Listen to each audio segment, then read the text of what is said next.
Hi everyone, this is Ms. Leuw, and I am the language and literature teacher for your students. And I'm going to go over this slideshow where I talk a little bit about myself and a lot about the curriculum. So let's get started.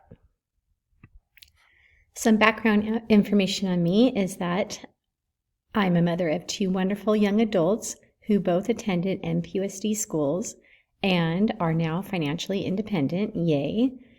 I've been teaching for over 20 years, 15 years at Walter Colton, teaching 6th, 7th, and 8th grade English. And I've got to add that I love teaching English. Go Colts! I'm very happy to say that our school is designated as an official international baccalaureate school, known as IB. Our years in middle school is called the Middle Years Program. International Baccalaureate has lessons and units that will be driven to help students understand and meet the profiles helping them to become stronger learners. We use different criteria in language and literature, analyzing, organizing, producing text, and using language. This is an overview of our curriculum for the year. We're starting with The House on Mango Street, which is short fiction. The students are focusing on reading and responding to the author, but then they're also creating their own writing using a creative process with figurative language, imagery, and dialogue. And we're also going to practice the skill of giving and receiving feedback. The second quarter will read The Diary of Anne Frank, which is a historical drama, and the summative will include journalistic writing with historical significance. Third quarter will include informational texts. We'll be writing for a purpose with argumentative writing. The students will be doing research and presentations with public speaking. The last quarter, we're reading The Outsiders, which is wildly popular with 8th graders. And the concept of personal identity is explored, and we'll be doing argumentative writing. As part of International Baccalaureate, we have a specific way that we do assessments. There's two different types of assessments. The first one is formative. The second one is summative.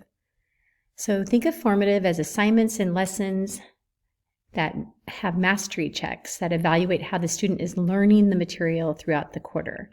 These are not part of the final grade. These are just pass and fail with feedback. Think of formative as practice for the text. So we're going to be working toward the summative, practicing skills. Then the summative is a final product, which includes writing essays, presentations that evaluate what the student has learned in the quarter. This is the final grade, and all that formative work leads to the summative work. A critical part of our learning is done through Google Classroom, so I thought it'd be helpful if we did a quick overview of that.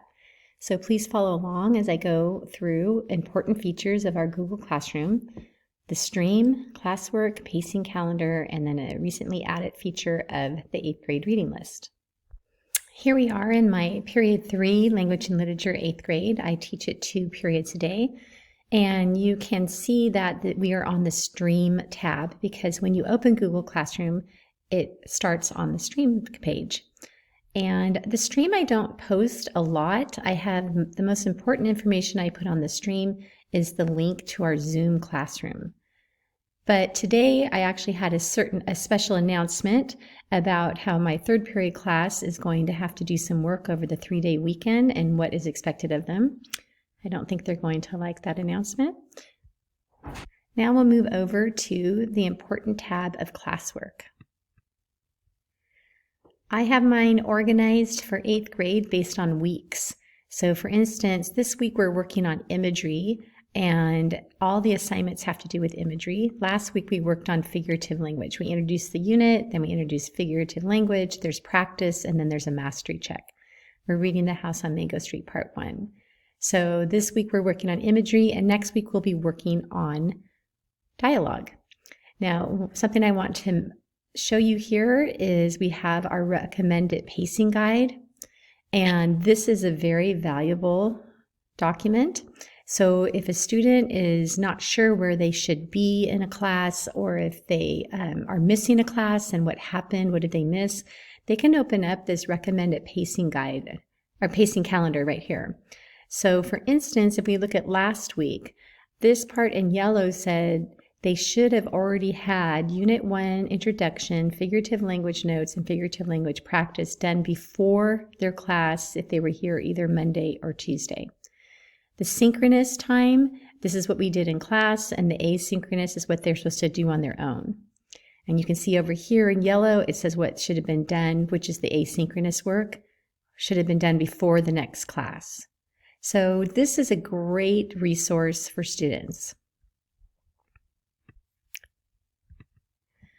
Now, if a student is ahead of the pacing guide and they're in class and they're way ahead and they said, I don't have anything to do, we recommend that not just that student, but all students are also reading a book independently. And so I have added this Enrichment Reading, and it gives a list of recommended books for 8th grade. And also it talks about how to contact the librarian if you want to come to our library to pick them up. Sometimes you can find them online, but not always. And then there's a journal experience down here where you can respond to different questions so you can connect with the text more thoroughly. All right, this last slide is contact information. It's great to contact me through ParentSquare or email. Students can also send questions through MPUSD, Gmail, or Google Classroom anytime, or schedule a Zoom meeting if necessary. So please reach out to me with any questions, and I really hope to meet everybody in person soon.